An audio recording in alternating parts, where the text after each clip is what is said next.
এইবার কথা হলো কোরআনে কারীম। আমরা মনে মনে ভাবছি কোরআন শরীফটা মোল্লার দৌড় মসজিদ পর্যন্ত, মোল্লার দৌড় মসজিদ পর্যন্ত। না না ভাই, মোল্লার দৌড় মসজিদ পর্যন্ত না। আঙ্গরটা হ্যাঁ ডাইল করা মুন্সি কন্যা কন্যা ডাইল করা মুন্সি অবনশি টুপির তোলা শয়তান থাকে নাউজুবিল্লাহ করবে।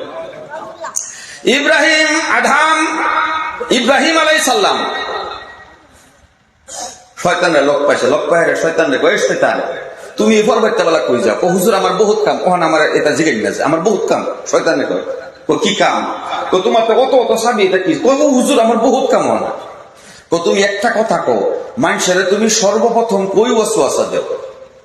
হুজুর যখন মানুষের মাথা খালি থাকে, খালি মাথার মধ্যে আমি সর্বপ্রথম বসে যাই, বসিয়া মগজের সঙ্গে কানেকশন করে মগজটারে বিগড়াইয়া দেই, তারপরে আমি চলে যাই হ্যাঁ নিজে নিজে শয়তানি করে দোষ দেই আমার। ওই সময় ইব্রাহিম আলাইহিস সালাম টুপি একটা লইয়া মাথার মধ্যে দিল, দেওয়ার সঙ্গে সঙ্গে শয়তানে কয় হুজুর সত্য কথা বললাম, আসল জায়গা হারাইলাম।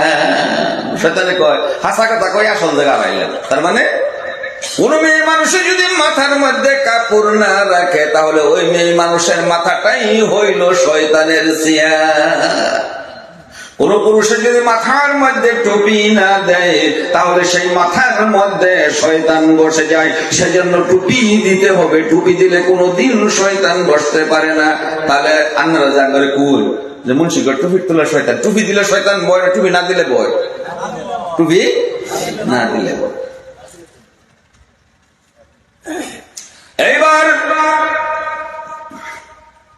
মোল্লার দর মসজিদ পর্যন্ত না। একটা মানুষ মরতাছে বুঝতে মধ্যে অনেক মানুষ মরার সময় খুব তার শাস্তি হইতেছে, টানা ফাটতেছে, চকুল লাইতেছে, মুসুর ফাটতেছে। আন্নার আগে হিমন্ত বিশ্ব শর্মারে আনলেন যে মানুষটা মুসুর ফাটতেছে, আজরাইলে কষ্ট দিতেছে। আন্না তো চিফ মিনিস্টার আইন আনে, আন্নার দেখে আজরাইলে ডরে হেরে আর কষ্ট দিতে না হইব। মুদির আনলে হইব, অমিত শাহ, যোগী আদিত্যনাথ, পুলিশ, সারা পুলিশ লইয়েছ।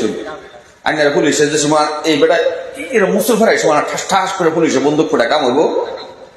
কিন্তু নবীজি বলেছেন তোমার ছেলে যদি একজন হাফিজ সাহেব হইয়া গেছে, ওই ছেলে যখন তোমার বাবা মরার সময় পড়বে বিসমিল্লাহির রহমানির রহিম ইয়াসিন ওয়াল কুরআনিল হাকিম ইন্নাকা লামিনাল মুরসালিন আলা সিরাতিন মুস্তাকিম তানজিলাল আজিজির রহিম। নবীজি বলেছেন ওই ছেলে যখন কোরআন শরীফ তেলাওয়াত করবে, আজরাইল তার বাবাকে জীবনে আর কোনোদিন কষ্ট দিবে না, মতের কষ্ট হবে না তার।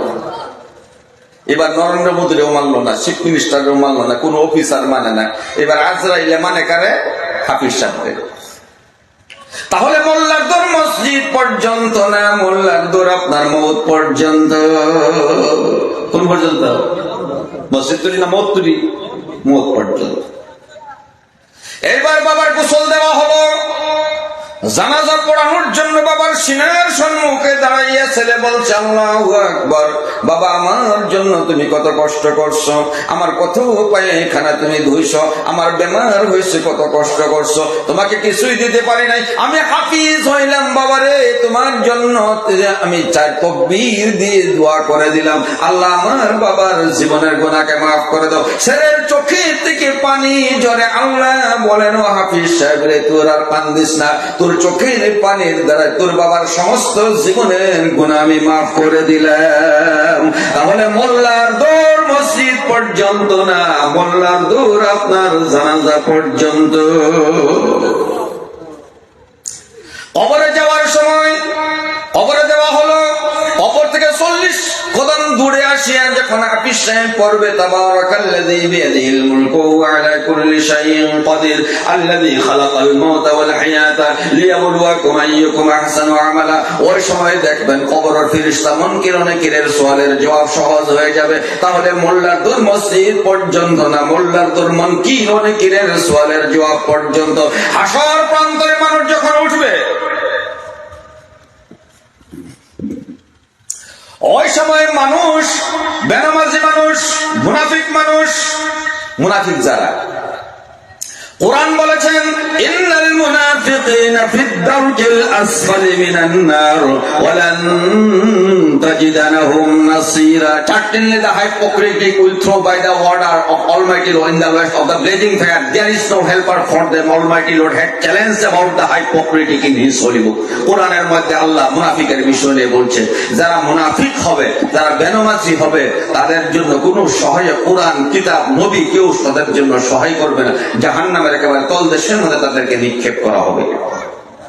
ব্লেজিং ফায়ার মানে একেবারে তলদেশে, একেবারে যেন আগুন জ্বলে, আগুনের গুলি। মাহতারাম আজিজ দুস্থ বন্ধু সাহিবান, এইবার হাফিজ সাহেব যখন কবর থেকে উঠতে থাকবে, মানুষ পরিশান হয়ে যাবে। বলছিলাম চারটা সাক্ষ্যের দ্বারা কিয়ামতের দিবস আল্লাহ বিচার করবে। হাসর প্রান্তরে মানুষ হাহাকার হয়ে যাবে। কবর থেকে উঠবে বেনামাজি মানুষের পানির পিপাসা, আল্লাহ পানি দাও পানি দাও পানি দাও পানি দাও, জিহ্বা বাহির হয়ে যাবে। জিহ্বা যখন বাহির হবে, পানির পিপাসা কোনো জায়গায় পানি পাবে না। ওই সময় নিজের জিহ্বাটাকে টানতে টানতে নাভি পর্যন্ত লটকাইয়া দিবেন। ঠোঁটগুলোকে টানতে টানতে নাভি পর্যন্ত লটকাবে, উপরের ঠোঁটটাকে এমন ভাবে টানতে টানতে গর্দান পর্যন্ত আনবে। আল্লাহ বেনামাজির কোনো কথা শুনবে না। ওই সময় নিজের আঙ্গুলগুলোকে কামড়াইতে কামড়াইতে হাড্ডিগুলি টুকরা করে করে হাসর প্রান্তরে ফেলে দিবি। নিজের আঙ্গুল থাকতো না একটাও, কামড়ায় সব ভূতা করে। ওই সময় নবীজি মাকামে মাহমুদের মধ্যে সিজদায় পড়ে থাকবেন। মুসা আলাইহিস সালাম তাওরাত কিতাব পড়ে শেষ করবে, আল্লাহর কোনো দয়া হবে না। দাউদ আলাইহিস সালাম জাবুর পড়ে শেষ করবে, আল্লাহর দয়া হবে না। ঈসা আলাইহিস সালাম ইনজিল পড়ে শেষ করবেন, আল্লাহর দয়া হবে না। এইবার নবীজিকে ডাক দিবেন, বলবেন হে আমার মুহাম্মদ, আমার হাবিব, আপনি আমার কুদরতের ডান দিকে বসুন। বসার সঙ্গে সঙ্গে বলবেন আপনি কোরআনে কারীম তিলাওয়াত করুন। বল সুবহানাল্লাহ। নবীজি কোরআন শরীফ বলবেন আমি তেলাওয়াত করব না, আপনি আমাকে কোরআন দিয়েছিলেন, আমি আমার উম্মতের মধ্যে কোরআনকে পৌঁছিয়ে দিয়েছিলাম, আমার উম্মতরা আজকে কোরআন শরীফ পড়বে। নবীজি অর্ডার দিবে, ওই দিন যার 4টা সূরা মুখস্থ আছে সে 4টা সূরা পড়বে, যার 10টা সূরা মুখস্থ আছে 10টা পড়বে। হাফিজ সাহেব আলিফ লাম থেকে আরম্ভ করবে, নাস পর্যন্ত পড়ে শেষ করবে। আল্লাহ বলবেন আমার দয়া হয়েছে, আপনার উম্মতের গুনাহগুলোকে আমি আজকে মাফ করে দিব। সুবহানাল্লাহ।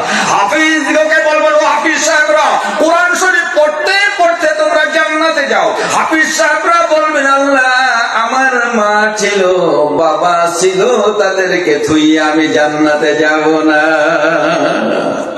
আল্লাহ বলবেন তোমার বাবার নাম কি? আব্দুল নূর। মার নাম কি? সাহেরা বেগম। হাফিজ সাহেব মাকে বাবাকে আনবে, মতির মেম্বারে বসাবে। সূর্যের যখন 10টার সূর্যের যেমন পোহর হয় তেমন পোহর এক একটা মতি নূরের টুপি পরিধান করাবে। করাইয়া আল্লাহ বলবেন তোমার মাকে তোমার বাবাকে নিয়ে জান্নাতে যাও। হাফিজ সাহেব অল্প দূর যাওয়ার পরে মনে পড়বে আল্লাহ আমার আরেকজন মা আরেকজন বাবা আছে, তাদেরকে না দেওয়া পর্যন্ত আমি জান্নাতে যাব না। এবার বলবে তোমার একজন মানুষের একজন মা থাকে একজন বাবা থাকে, তোমার 2জন মা 2জন বাবা কেমন করে হলো? আল্লাহ আমি শহরিয়া পাম হাফিজিয়া কারিয়ানা মাদ্রাসায় আসছিলাম, আমার মা ঘরের থেকে বিদায় দিয়েছিল, আমার জাগির মা আমাকে বড় আদর করে মোহাব্বত করে খাওয়াইছে, জাগির বাবা আমাকে খাওয়াইছে, না খাওয়াইলে আমি হাফিজ হতে পারতাম না। যে মা জাগির বাবাই আমাকে খাওয়াইছে, সেই জাগির মা জাগির বাবাকে আমার সঙ্গে না দেওয়া পর্যন্ত আমার মাকে বাবাকে আমিও জান্নাতে যাব না। আল্লাহ বলবেন আমার দয়ার কোন সীমা নাই, আমার দয়ার সাগরের মধ্যে আমি ঝাঁপ দিয়ে দিলাম।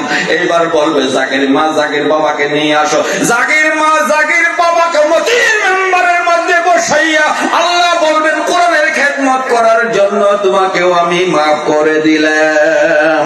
সুবহানাল্লাহ। ওই দিন বুঝতে পারবেন মোল্লার দৌড় কোন পর্যন্ত, মোল্লার দৌড় মসজিদ পর্যন্ত না, মোল্লার দৌড় হাসর প্রান্তর পর্যন্ত, আপনার জান্নাত পর্যন্ত মোল্লার দৌড়।